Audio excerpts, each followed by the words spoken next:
How's it going, guys? Today we're going to be talking about something different on the channel that I'm really passionate about. We're going to be talking about Call of Duty Zombies. And today, bro, we're going to be talking about a little video essay I have planned called The Uncertainty of Call of Duty's Future.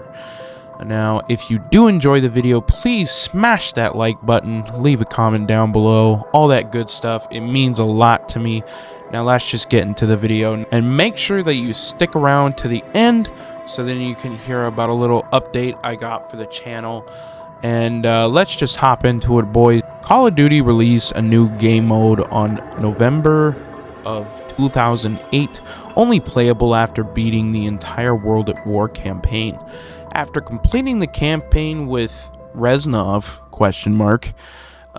the screen fades to black and is slowly lightened up again in the middle of an airfield with a faint figure in the background that is seemingly running towards you.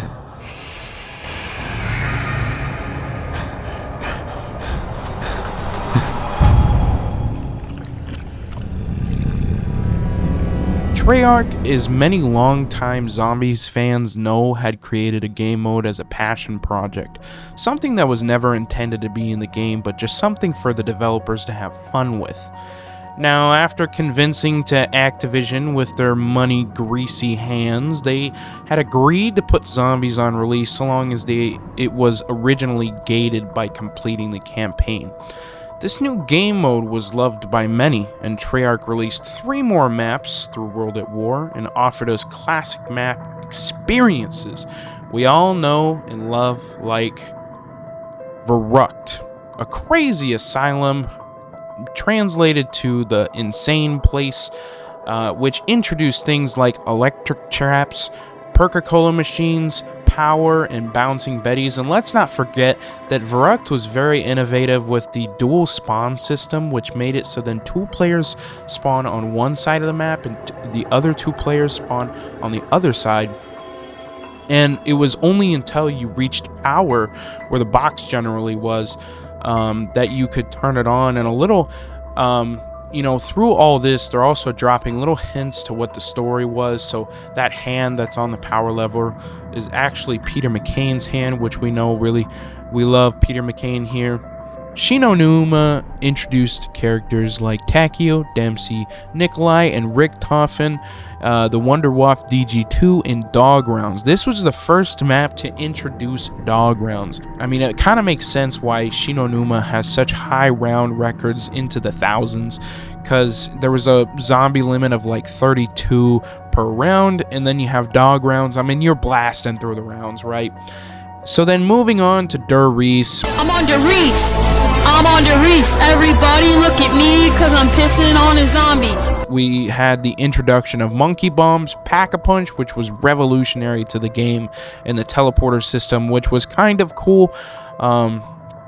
You had to link 3 teleporters in order to open the Pack-a-Punch machine, which should be shown somewhere in the trailer on screen right now. And this was a very innovative time, considering that we went from a 2-story building to now we've got teleporters and monkey bombs and Pack-a-Punch and all this stuff. But at this point, the Zombies community was very small but very vocal, which led to one of the most iconic on-disc zombie releases of all time, Kino der Toten. I know Kino was not even close to the best map ever, as many terrible tier lists on YouTube suggests. The best Zombies map of all time. Kino der Toten, Black Ops 1. You have to understand that many people in my age group, me being 22 years old, started on this exact map and game mode for Zombies. And many hours were spent on this map, especially if you're like a middle-class family that didn't spend a lot of money on DLCs and such. You were always generally stuck between 5 and Kino, but let's be real, 5 is too fucking hard when you're a 13-year-old retard casual Zombies player. So I always gravitated towards Kino der Toten. So you kind of get to see like the origins of how zombies started, and I think Kino der Toten was the turning of a new leaf in terms of a new generation of zombies, which honestly makes sense because it's the start of a new Call of Duty, which is Call of Duty Black Ops 1 from the transition of Call of Duty World at War. But you also have to remember, for me personally, I didn't get a lot of the Black Ops 1 experience like Shangri-La or Moon or that kind of build-up with, the introduction of Easter eggs and all that, because I was not able to buy those DLCs when I was younger. But the golden age, when I started making my own money, Toa is making his own bread, I was able to pre-order the next Call of Duty and buy all the DLC for it, which was Black Ops 3.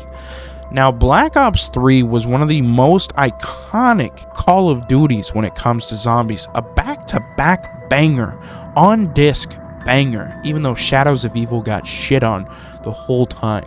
You got Shadows of Evil, you've got maps like Drak, you've got maps like Gorod Krovi.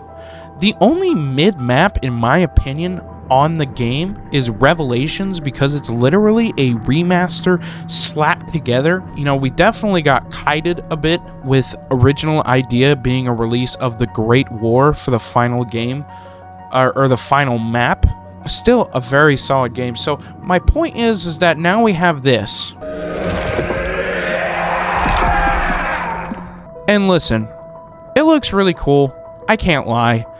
It's got the old yellow eyes, and me being an old boomer casual player, I'm getting a little excited by how this looks in terms of the trailer, okay? And then we get gameplay from Noah J456, which I'll show on screen right now. It's DMZ combined with zombies. It's not even really that core zombies experience like I had expressed earlier in the video with the Noct trailer, the Verrückt, Shinonuma, and Der Riese, where it's round base.